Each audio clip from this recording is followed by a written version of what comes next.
আচ্ছা, এই সময়টায় নাকি টক খেতে সবাই বেশি পছন্দ করে। আমারও কিন্তু ব্যতিক্রম কিছু নাই। হ্যাঁ, এটাও বলবো অনেকে কিন্তু টক পছন্দ করে, আবার অনেকে ঝাল পছন্দ করে, আবার অনেকে মিষ্টি পছন্দ করে।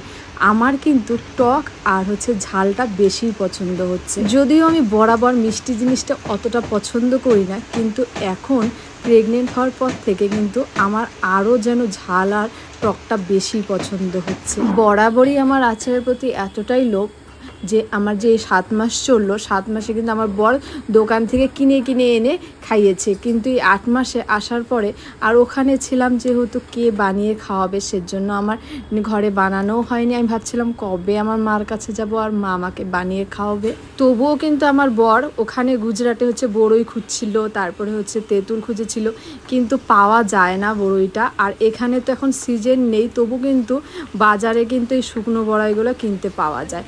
তো আমার কাকা এনে দিয়েছে, আর মা কিন্তু আজকে করলো আর একটু মিষ্টি মিষ্টি করেছে, কারণ আমার একটু হলো এই বড়ইয়ের আচারটা যেটা হয় একটু মিষ্টি মিষ্টি করলো। আর তেঁতুলেরটা আজকে বানায়নি, তেঁতুলেরটা কিন্তু আরেকদিন বানাবে।